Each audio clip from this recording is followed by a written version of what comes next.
My name is Gangesh Shukla. I'm a second year medical student. Can I know your name and age, please?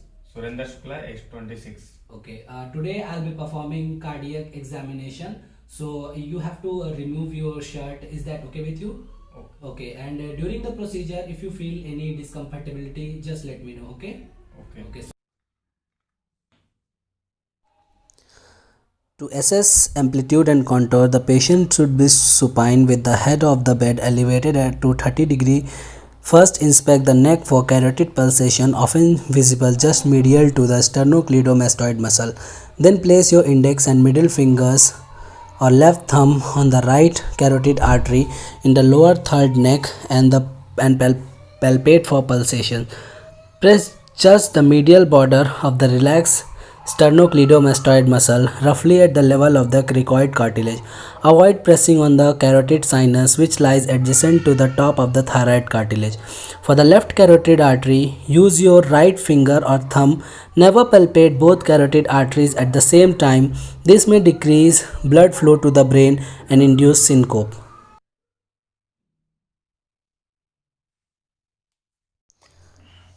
If you detect vibration or thrills as you palpate the carotid artery, proceed to auscultation.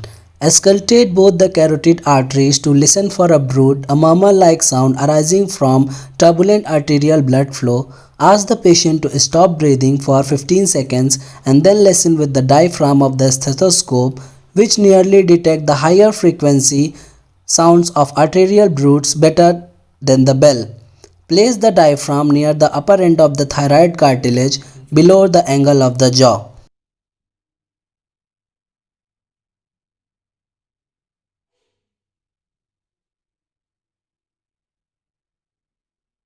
Now you can relax.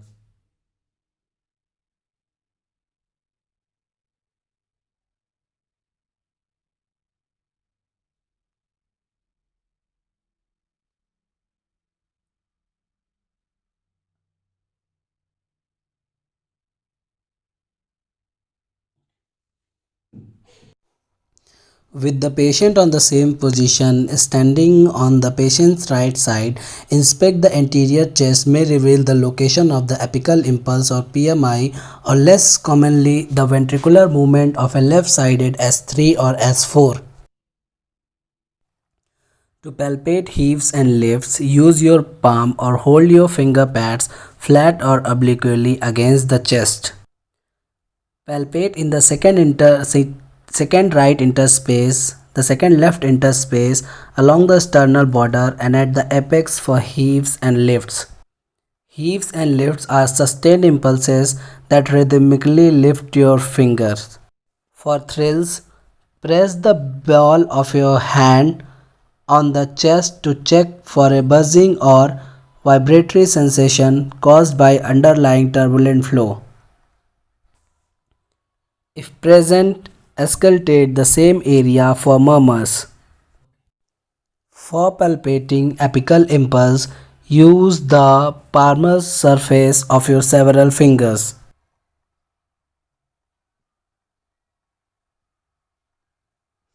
If you cannot identify the apical impulse with the patient supine, ask the patient to roll partly on the left side into the left lateral decubitus position. Palpate again. Once you found the apical impulse, make finger assessment with your fingertip and then with one finger. Now assess the location, diameter, amplitude and duration of the apical impulse. Okay.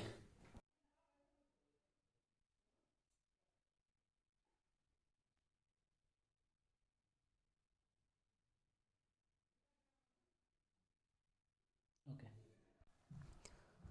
With the patient supine and the head elevated to 30 degree, place the fingertips of your curved fingers in the left, third, fourth and fifth interspaces to palpate for the systolic impulse of the right ventricle. Ask the patient to exhale and briefly stop breathing. In patients with an increased anterior posterior diameter, ask the patient to inhale and briefly stop breathing. Palpate for the right ventricle in the epigastric or subxiphoid area. With your hand flattened, press your index finger just under the rib cage and up toward the left shoulder to assess any right ventricular pulsations. In a quiet room, auscultate the heart with your stethoscope with the patient's head and upper chest elevated to 30 degree. Start at either the base or apex, listening first with the diaphragm, then with the bell. I will start with the diaphragm. The diaphragm is better for picking up the relatively high-pitched sound of S1 and S2, the murmurs of aortic and mitral regurgitation, and pericardial frictional rubs. Starting at the apex and moving to the base, to the left sternal border superiorly to the second interspace and then across the sternum to the second interspace at the right sternal border.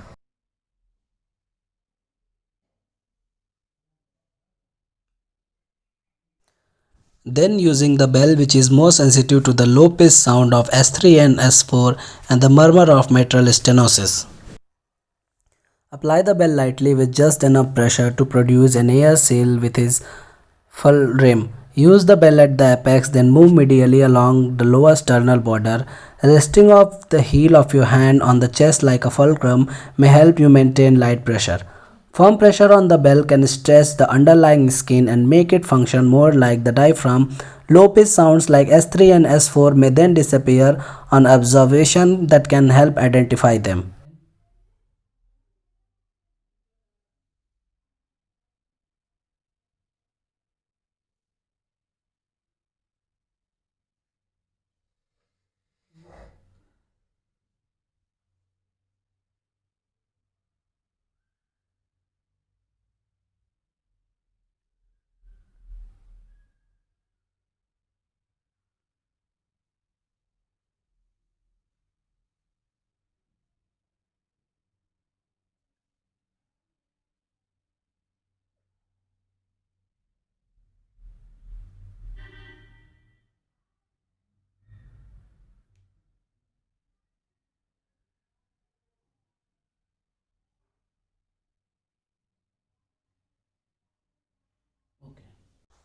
For new patients and patients needing a complete cardiac examination, use two additional maneuvers to enhance detection of mitral stenosis and aortic regurgitation.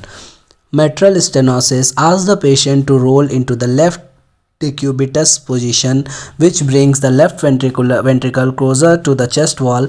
Place the bell of your stethoscope lightly on the apical impulse.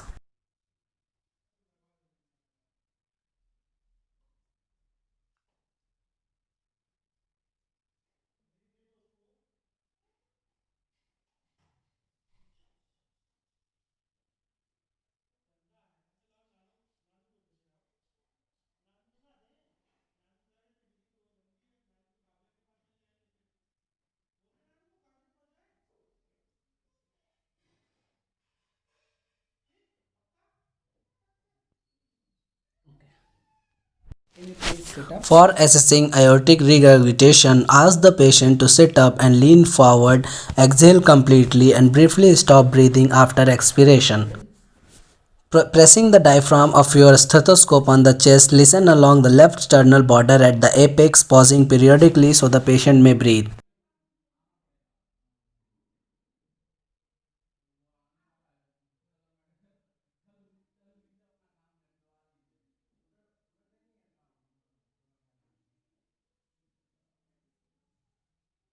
Okay, so now we are done with the cardiac examination, and thank you for your cooperation. You can put your shirt back.